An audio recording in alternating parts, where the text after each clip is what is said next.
Sunlight pierces my eyes, filling the dark void of sleep that moments ago encompassed my world.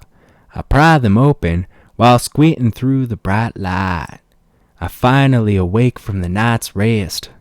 My legs feel cramped up, so I try to wiggle them, just for the movement to be stopped by hitting the side of a door.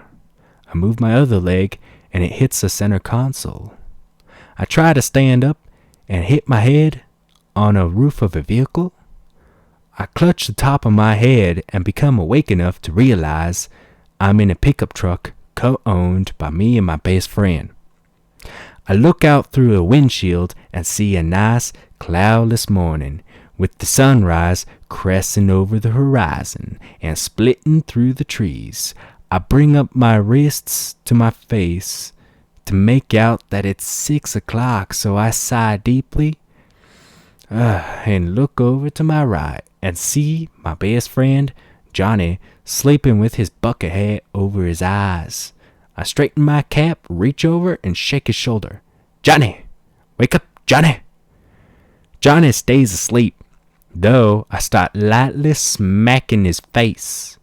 "Get up, Johnny! We gotta start getting ready." Johnny, not quite awake yet, groggily utters to me, all right, James, He starts drifting back to sleep. "Morning, Sleeping Beauty, we got work today." "Fine, I'm up. It's morning already." Johnny sits up in his seat and rubs his eyes in an attempt to wake up faster. "Yeah, it's already 6 a.m. We gotta start going if we want to catch our paycheck before the weather gets bad." Though it seems nice outside right now, with cold, fresh air and a clear morning sky, there's supposed to be some rainstorms rolling in soon. "You're right, man. I'ma go start getting ready." Johnny exits the vehicle and looks around for a tree to use. I open up the door on my side of the truck and feel the cool early morning breeze rush against my face. I step out of the vehicle and climb onto the bed of the truck. I open up a cooler, and inside the bed of the truck, I pull out a sandwich grill, some bread, and other ingredients.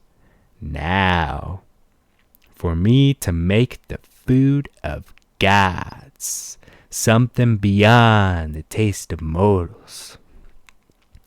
The sandwich.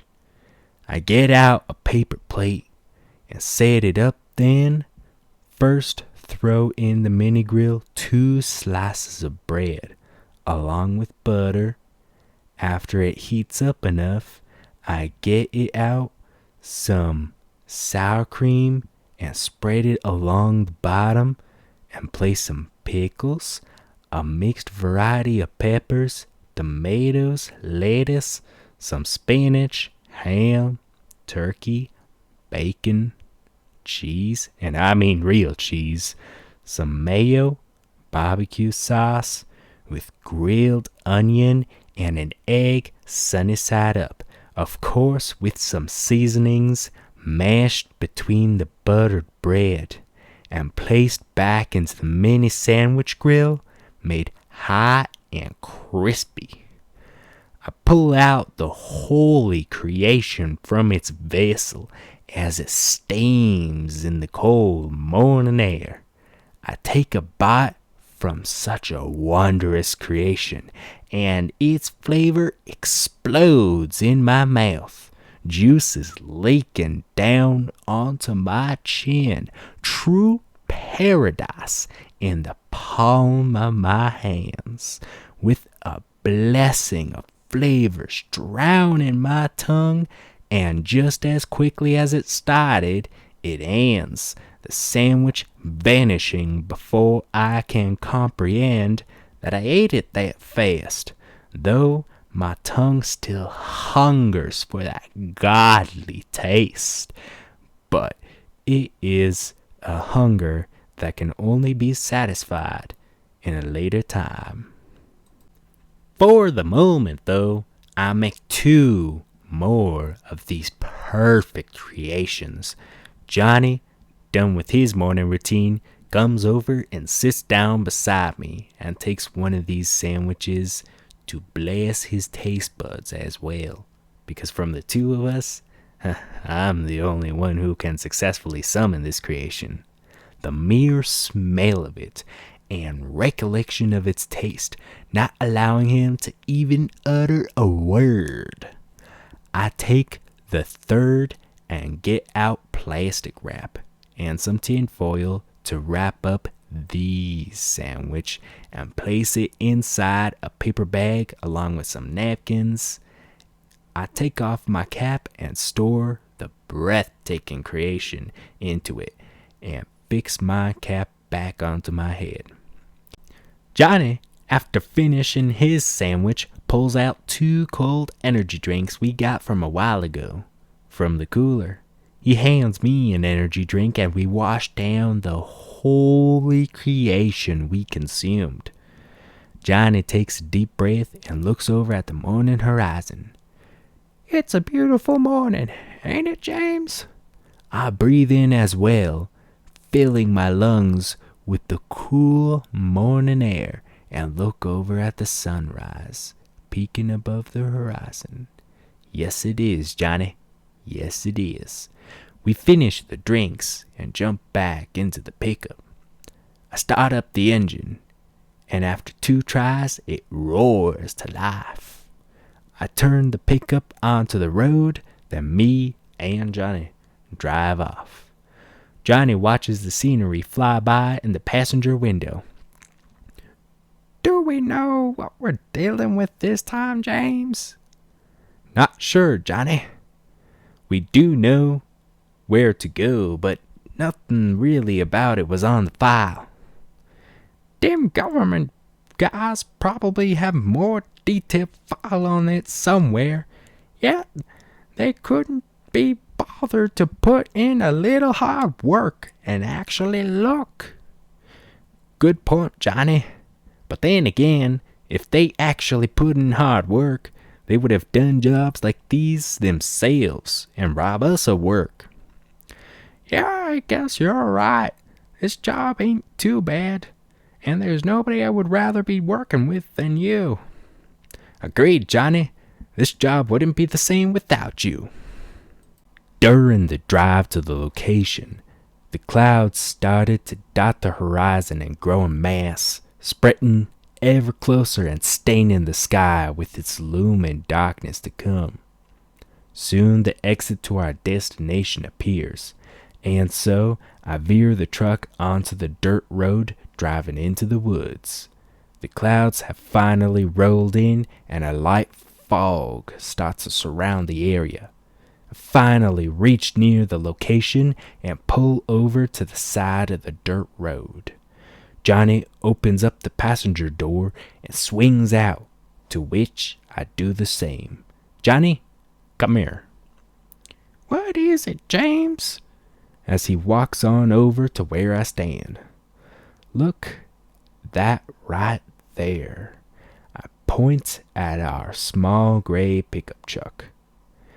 On the side, it has the words J&J Removal Service written on it in yellow lettering.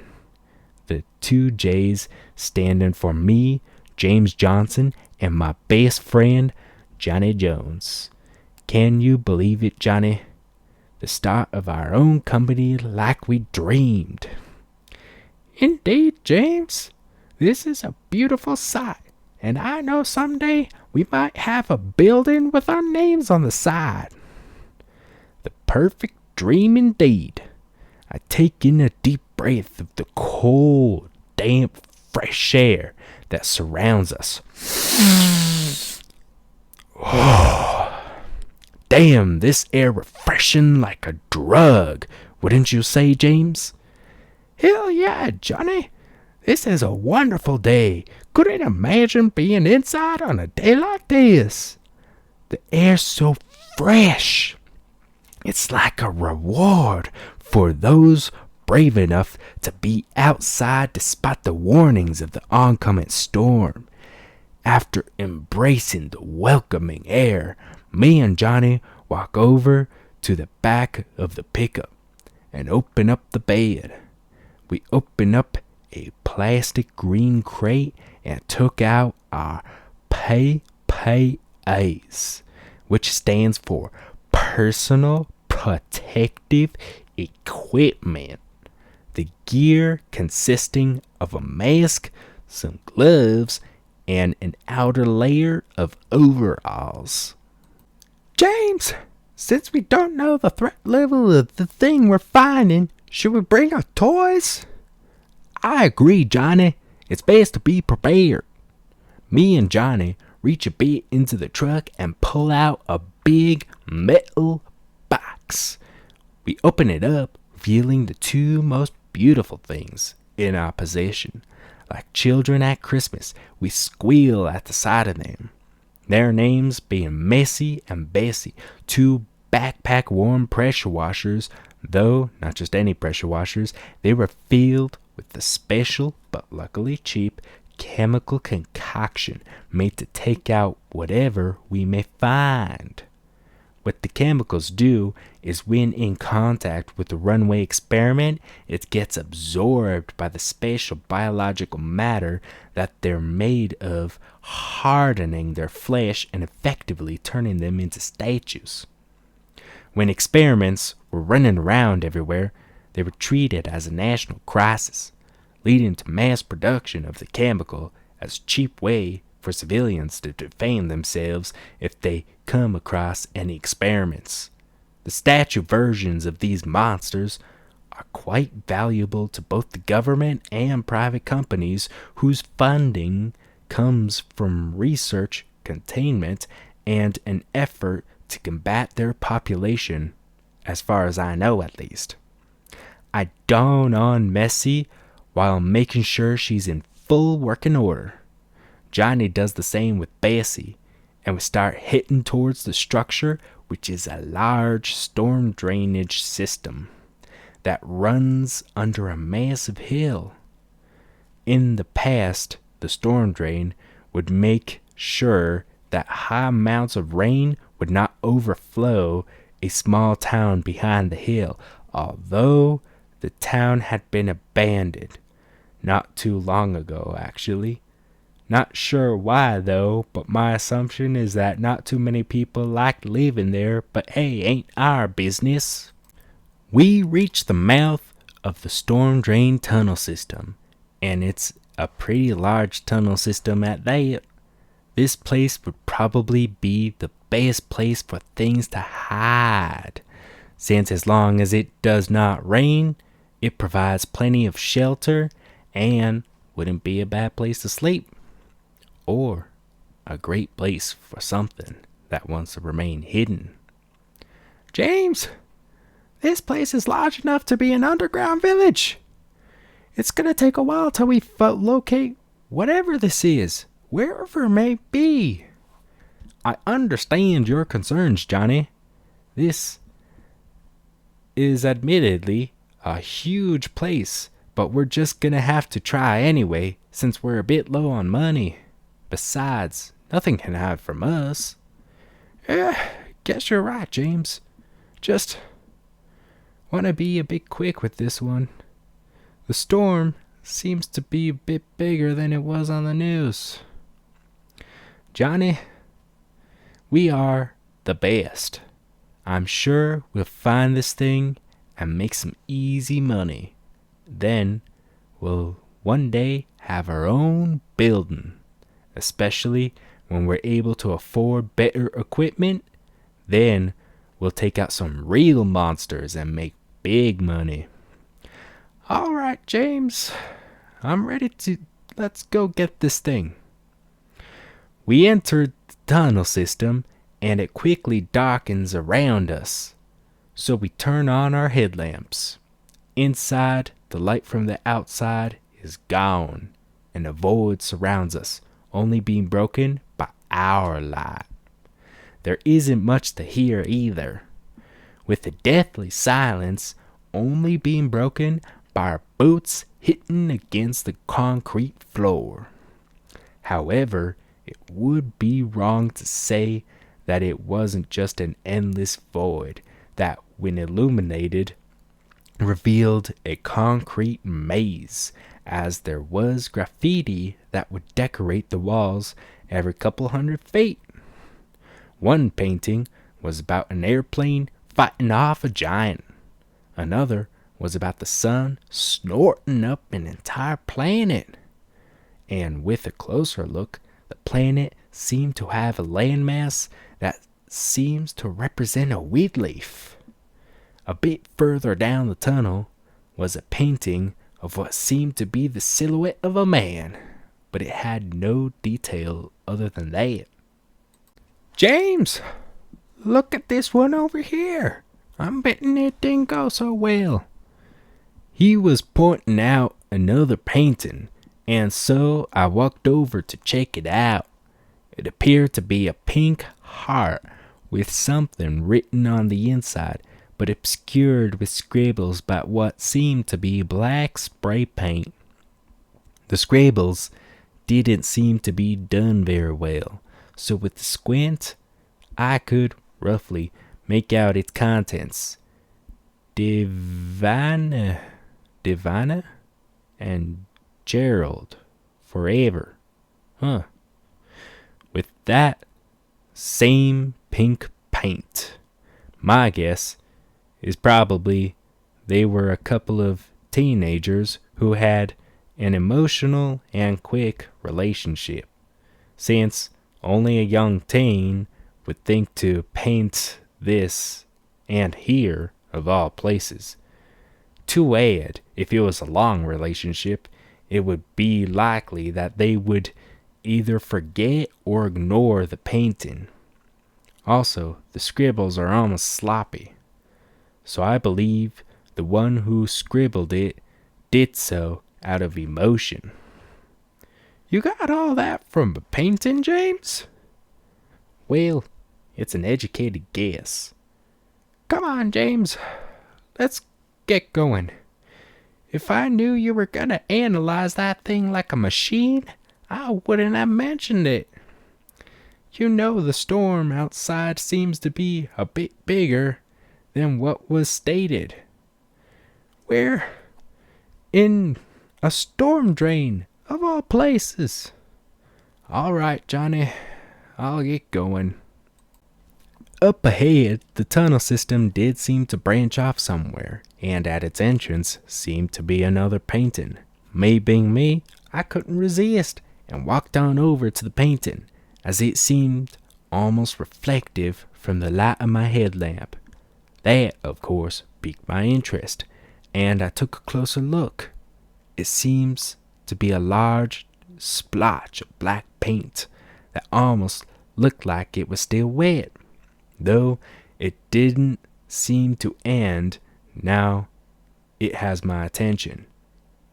It seems this almost oily substance trails off into the corridor near it. I flagged down Johnny, pointing out my findings. "You seeing this, Johnny? It looks like mold." "I would agree, James.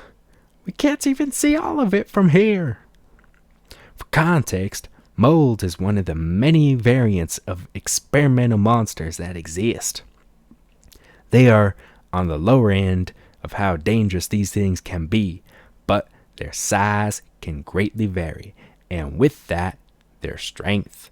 Others on the lower end of the danger scale are normally not as complex and therefore are of less value than compared to other more dangerous beings, though mold is one of the few exceptions. Despite its normally low danger, they are almost entirely made up of the experimental matter that makes up these monsters that roam the world since the incident. Mold is not considered very intelligent and behaves a lot like real-world mold. The way mold hunts is it usually finds a dark place and at times moist area and grows by stretching itself out and feeling whatever steps onto the patches of its body. It then decides whether or not the thing is prey, and then it latches onto it, wrapping around its prey. In some cases, it uses parts of itself like a muscle and drags the prey closer to the main body to further overwhelm its food as it digests whatever it caught. When threatened, it can retract stray parts of itself to become as large as possible to fight off anything that may do it harm. Me and Johnny walk into the corridor, and a thin layer of mold quickly encompasses the walls, floor, and ceiling. It seems like a pretty big one, James. We're gonna make some good money from it. Our steps start to feel heavy as the mold we walk on seems like it's lightly grabbing onto us. Johnny slows his pace and seems to be in thought. James, you feel that it's like holding us in mud? Yeah, Johnny, I believe it's thinking about us. It hasn't decided on whether or not we're food. The main mass of this thing should be close, James. With how aggressive it is. You're right, Johnny. I think we should give it our answer, so the thing does not pick the wrong one. Me and Johnny look at our feet with the amount of mold around them increasing, and we raise Messi and Bessie, aiming towards it. We pull the trigger, and the mold recedes in the blink of an eye, with loud writhing being heard. And so the chase begins. We race after the mold, and our boots crash into the concrete below us, propelling us forward in hot pursuit of the mold. The mold is pretty fast for a giant blob, but it's not going to get away. During the chase, the sound of rain seemed to grow in volume as we run down after the mold. After another turn, we corner the mold in a room which I believe is called a catch basin. I lay my eyes on it, and the thing is massive. It seems to be around the size and height of the hall we just exited, but now it's got more room. It seems to stand a little taller. There is a grate at the ceiling with a bit of water trickling down, though it seems to be clogged by something.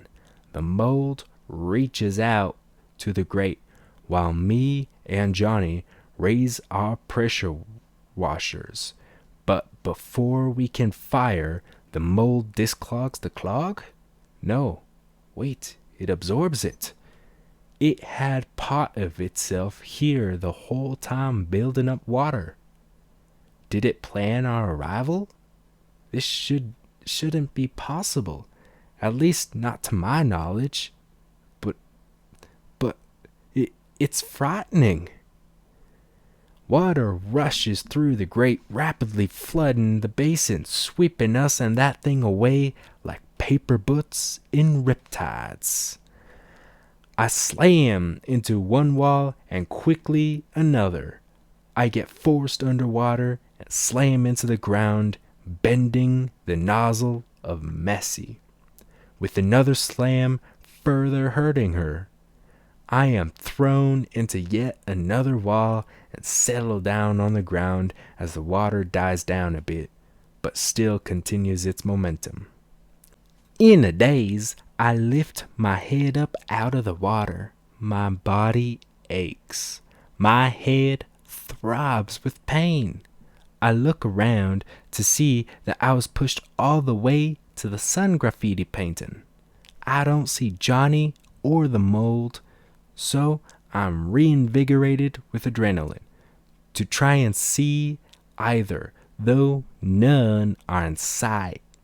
The water continues to recede, though I hear violent splashes of water back up ahead. So I lumber over there as fast as I can. The sound gets louder and the splashes increase in veracity. I turn the next corner and witness a frightening sight.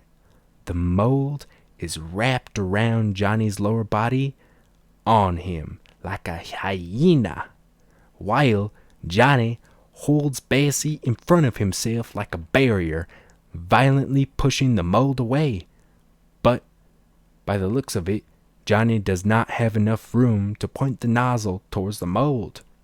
Despite his best efforts, the mold continues to spread up his upper body, trying to fully encase him.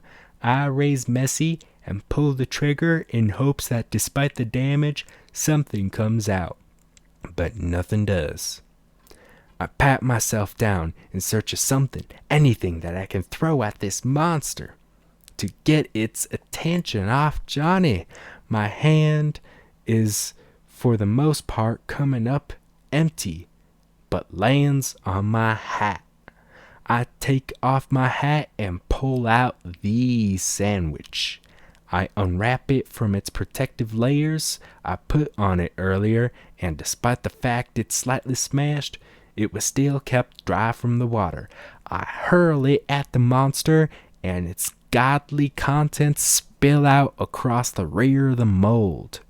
The moment the juices that are beyond comprehension of mere mortals comes in contact with that thing, it stops its advance on Johnny, and without hesitation, pounces on the sandwich, ravaging it and consuming it in a near savage behavior, and releases its grip from Johnny. Johnny, with equal decisiveness, aims Bessie at the mold, and without hesitation pulls the trigger, dousing the thing in chemicals. The creature started to writhe in pain as the chemicals came into contact with its main body. The creature attempted to retaliate, but it was in vain, as only more of the chemical came into contact with it. The monster has almost entirely solidified and falls over in an attempt to escape. Johnny walks over to the remaining part of it and gives it one last spray. Johnny gets down on his knees and catches his breath, and I go down with him. This one almost got your ass. Nah, this one was lucky. James, I had it under control. In all seriousness, though, you doing all right, Johnny? 'Cause that could have gone a lot worse. Yeah, James, I'm fine. Just need a night's rest. I wonder what's going on with that thing. It's like it planned our arrival and it was ready. James, that thing didn't plan this. You and I both know they're not that smart. When the water stopped washing us down, it seemed to have dimmed in intelligence, almost like it was lost. Due to that, it just reverted back to spreading again and latched onto my legs. I tried to get Bessie out, but you know how fast these things can be. When you came, the whole sandwich thing occurred, but I am telling you that it is not as smart as it was earlier. I don't know what happened, but after the water trap, it acted like a mold normally would. Either way, Johnny, we can't get caught off guard like that again. We're partners. I don't know what I'd do without you. We will have to be more careful with these things from now on. How about this, Johnny? I will go get the flatbed cart so we can get this thing out of here, and you can stay here with the mold. Sounds good to me, James. Me and this thing have been through a lot, and I haven't even got its name. I breathe deeply and force myself up, pushing through the aches of my body, moving to a standing position. The graffiti paintings of the couple's heart is nearby, so I can use that to trace back to the pickup. The water level seems to have lessened, and I make my way to the entrance where this whole thing started. I go over to the pickup truck and pull out a flatbed cart. The weather definitely lightened up with a light mist falling from the sky, while the ground squelches as a result from the rain that passed. Though the fresh smell that came as a result of the rain is nice, it does not do much to fix the tragedy that has come. Messi has been harmed so badly. Though fortunately, we have the materials to fix and replace the nozzle, there will be always some scratches with how badly she's got it. On a different note, despite the rain and mud, it doesn't seem like it rained enough to make pushing the cart into the tunnel very difficult. I made my way back over to Johnny with the cart. I wheel the cart against the wall to make sure it doesn't move, and make my way to the mold. How'd your time with the mold go, Johnny? Well, James, ever since Bessie talked with it, it's been as silent as a statue. Makes sense, Johnny. Bessie does have a way with words that seems to freeze those who get on her bad side. Anyways, you feeling better, Johnny? Yeah, James, let's go pack this thing up. I reach a hand over to Johnny and help him up from the ground. The two of us roll the mold on over to the flatbed cart. Thankfully, this thing shriveled up a bit after the chemical came into contact with it, as if it were any bigger, we might not be able to fit it onto the cart. We push the mold against it and prepare to push it over the lip of the cart. 1, 2, 3. Ugh. We push the mold with all our strength onto the cart. The money now had wheels. I walk over to the back of the cart and start to push it while Johnny makes sure the thing doesn't fall over. The thing is pretty heavy, so I'm a bit worried about the muddy ground on the outside of this tunnel we will have to cross. We push this thing past the different paintings on the walls, seeing them for hopefully the final time. We make it to the end of the tunnel, and just as the cart crosses the last concrete floor, the front wheel instantly sinks into the mold, slamming the bottom of the cart onto the concrete ledge, sending the mold rolling downhill. There is nothing we can do. We watch helplessly as the mold rolls rapidly down and goes in the direction of our truck. The mold slams into the pickup, bending the truck and audibly cracking the frame. Me and Johnny Jones slowly walk down the hill along with the cart in defeat. A second casualty has occurred today. Despite the size of the mold, there are some doubts as to whether it was worth it to have so many losses. With our only option now to continue, me and Johnny pull out a ramp and load the mold into the bed of the truck. We strap it in along with the cart, pressure washers, and our PPAs along with our equipment. The mood is not as enthusiastic anymore since we lost so much this day. We simply put everything in and strap ourselves in as well and drive off. Hopefully, we are able to still make a profit with all that occurred today. I hope so, Johnny. Though I'll admit it's not looking very good. The sky starts to lighten up as sunlight starts to pierce through. The warmth it gives off does feel nice, and I trust that it will all work out. Despite all that gone wrong, I still have Johnny, and that is all I need.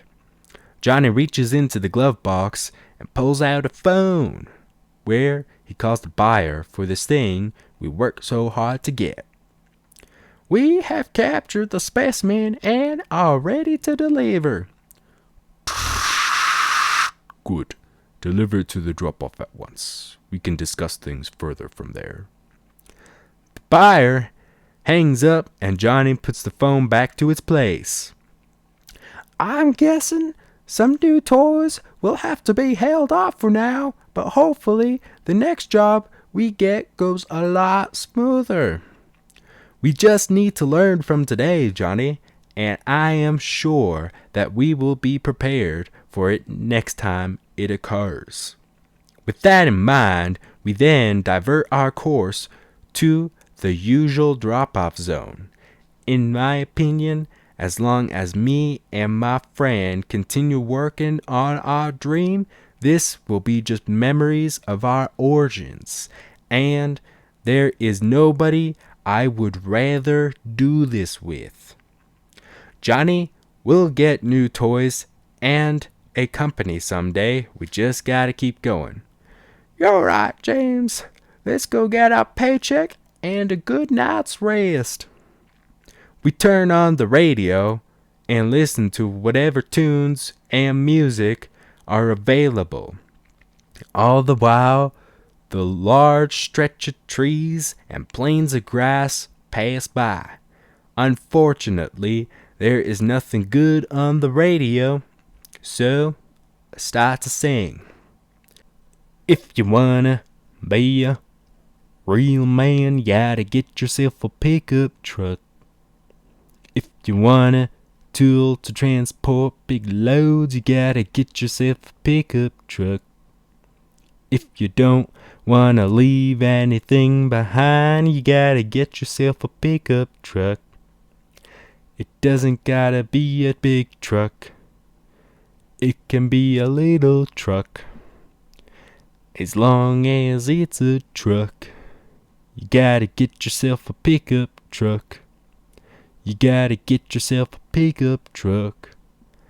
A real nice pickup truck. To be hauling big loads, you gotta get yourself a pickup truck. We made a final turn towards the pickup area where we will meet the buyer. We pull up and are effectively in the middle of nowhere. The only thing in sight that would differ from the landscape is a semi-truck loaded with a special trailer and two dark gray vans parked near us along with armed guards scattered about. We park our truck as well and step out of our vehicle. As we do so, one of the van doors opens up and a figure steps out of it. The figure that exits the van is none other than the buyer. The buyer is seemingly in his early 30s and about 6 foot. He is dressed rather professionally when we meet, always wearing a black suit and shades that cover his eyes, with short dark hair, and a little pin on his suit depicting a crow's head with a big emphasis on the eye. He has a nice silver watch on one hand, and his hands are rather calloused, though not as much as ours. It does seem like he does a little more than just buy things, and with that, we respect him a bit more, at least than past buyers, and he usually pays us a bit more. The buyer walks over to us and turns to look at our truck. By the looks of things, seem to have gotten a little out of hand for you two. I do hope that will not impede our business. I assure you that it will not be an issue, as everyone has bad days, and certainly we are no exception. Well, in that case, I would like to see the specimen that caused so much trouble. The mold is just over here, and although nothing special, it is pretty big. Me and Johnny walked the buyer over to the mold. It is a bit intriguing. They don't normally grow to this size, but I doubt size alone would be enough to trouble the two of you. That would be correct. It was acting strange, in some ways smart. The words immediately caught attention of the buyer, and he quickly shot his head in our direction. That is quite strange behavior to witness, especially from mold of all things. Is something happening to all these runaway experiments, or whatever they're called? I assure you, too, that this behavior you witnessed is none of your concern. Since you witnessed it already, I will let you know what you should expect to see. Some odd behavior from all variants of these intruders, and not just mold. Despite this, it seems you have handled yourselves well. I am confident you can adapt to it, just as you have when these creatures first showed up. What do you reckon this thing worth? Well, for its size, I'll give you $5,000. But, by the looks of it, that does not seem enough to fix your vehicle. What are you up to? Don't worry. I simply wish to work a little closer with the two of you. Here is my deal. I'll give you $25,000. That should be enough to take care of your vehicle and allow the two of you to help yourselves to better tools. I did hear your ambitions for your own company, and if you accept my deal, the two of you will be earning a lot more than what you have been trying to obtain before. His deal is tempting, but it does seem a bit too good. What's the catch? You won't be catching things as trivial as mold, though I would say that this is perhaps the most important target you have caught before. We need people such as yourselves to take out things of higher value. The reason is that we are a bit low on personnel in that aspect. Something else caught our attention and many of our resources as well. We simply lack the manpower necessary to maintain stability via eliminating lesser threats. That's where the two of you come in. should you choose to accept. The offer seems very good, and with his explanation does seem to add up, but something feels missing. I think that whatever is happening to these things, too bad I can't remember their name, or whatever they're called, but this is something that we should know about if something's happening to these creatures. I look over to Johnny, and he seems in the same state of contemplation as I am. But this situation, however good for us it would be, there's just a lot to consider, and something feels very wrong. I see. This is quite the decision to make. How about, we'll take the deal? I'm surprised by Johnny's sudden response, but I guess I should go along with it, as this would be very beneficial for the both of us and our company. I agree. We'll take it. Splendid. I do look forward to working closer to the two of you. He lifts his hand up to shake, solidifying the deal, first with Johnny. And when Johnny shakes the buyer's hand, he seems perplexed and seems to stare at a specific part of the buyer's face. The buyer ignores this and shakes my hand, and a wave of confusion hits me. His hand is soft, squishy. I look down, and he is wearing gloves. The buyer never wears gloves, and his hand seems so spongy. It unnaturally shapes itself around my hand. The buyer seems to notice this and pulls me in while using his other hand to pull in Johnny. It is in your best interest to keep this to yourselves. If the two of you talk about any of the events that occurred today, I do fear the outcome. Get these men their money and get the mold out of here. Oh, and it was a pleasure doing business with the both of you.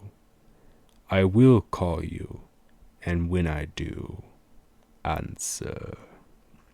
The buyer walks back to the van, and the guards get a small forklift and move the mold from the pickup to the inside of the special trailer that's hooked up to the semi. And it seems to be some form of containment chamber. Another guard walks up to us presenting a small briefcase, to which we accept. Me and Johnny open the case, and as promised was the $25,000. We close the briefcase and return to the pickup. The guards seem to be already moving the mold in the containment chamber and are packing up.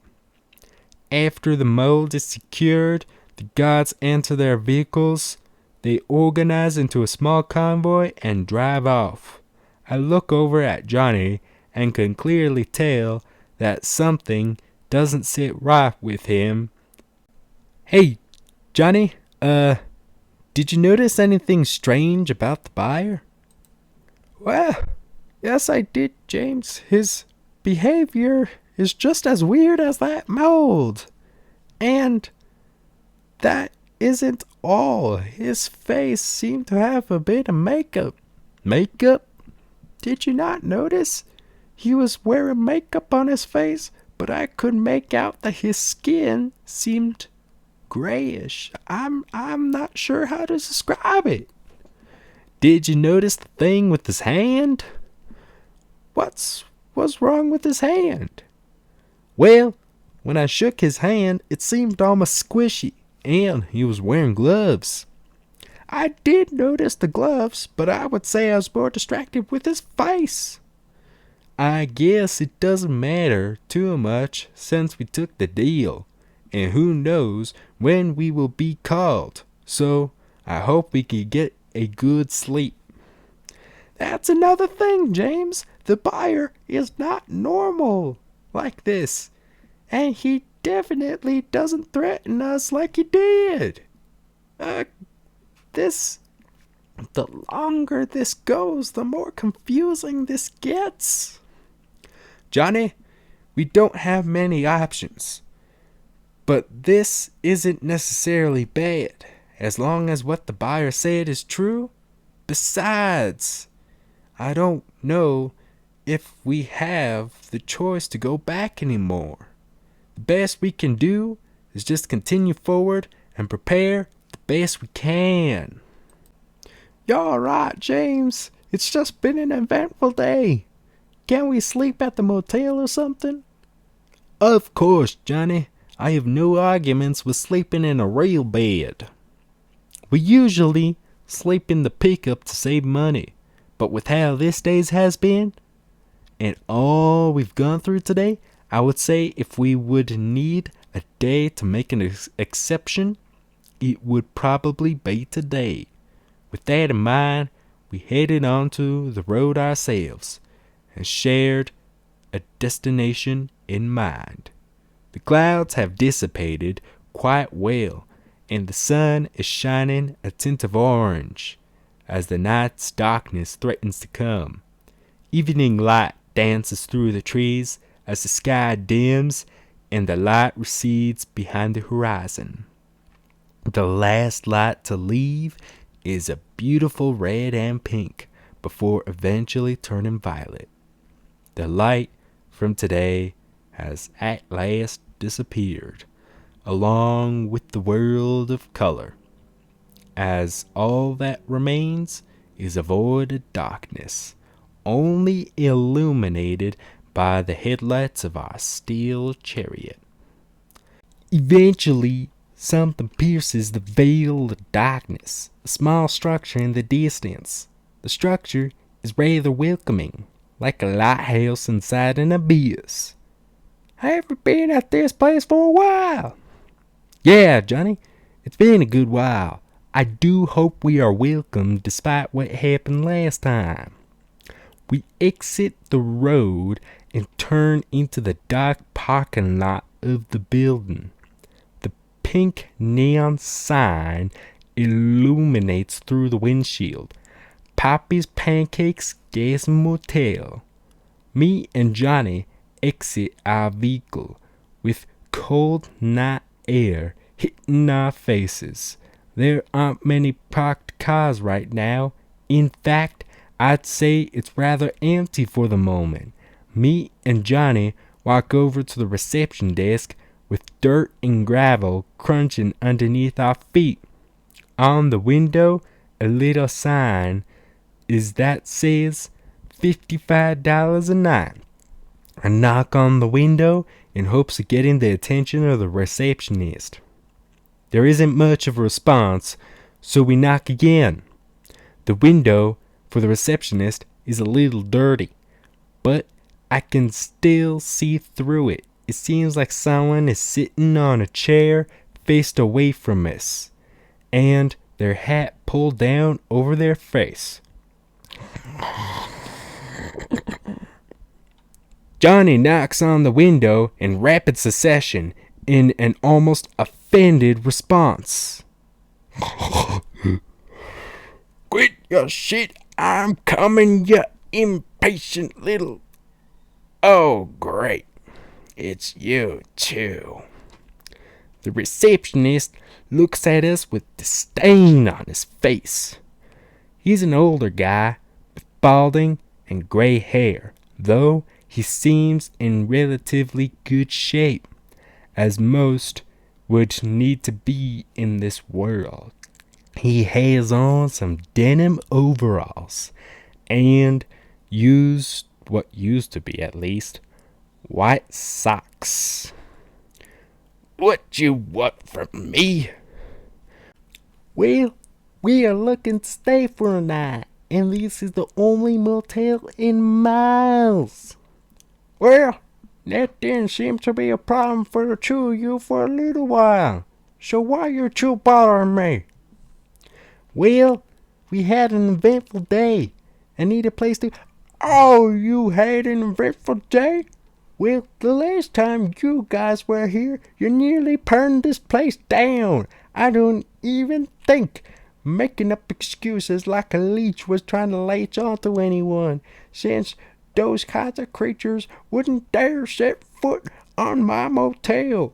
In fact, I am so intimidating, I could do your job better than the two of you could ever hope to do. Leeches are dangerous things. I don't want to hear it. If you two want to sleep here, you can sleep at room 32. And it's gonna cost you $100 each. The sign says, and don't give a fuck what the sign says. My word is final. And two of you should consider yourselves lucky. If I had more customers, you wouldn't even come near this hotel again. Me and James were pretty exhausted already, and did not want to argue with this guy anymore. So I pull out $200 from my wallet and reluctantly hand it over. The receptionist snatches the money before my arm fully extends and takes a key out from a drawer. He winds up his arm and throws it at us. And you two better not cause any more accidents. I don't overstay your welcome. Good night and fuck you. The receptionist walks back to his chair and wheels off, mostly to be out of view. Not really to go anywhere. Johnny picks up the keys from the ground and we head to the room. The night is now quiet after that receptionist finally shut his mouth. The room is actually on the far end of the motel, and so, as one naturally does, I look around during the walk. Across the walls were left scorch marks still visible from the incident. Me and Johnny were not at fault though. What happened was there was another variant of these creatures called a leech, and are pretty similar to mold in appearance, though they are a lot more active, as what they do is they try to latch onto organisms and feed on their blood. This behavior is where they get their name, since it's similar to regular leeches, though these ones are a lot hungrier, and that makes their attacks quite severe, as well as the fact they are normally 1 to 2 feet long. Something to think of, though, is that these creatures are partially flammable.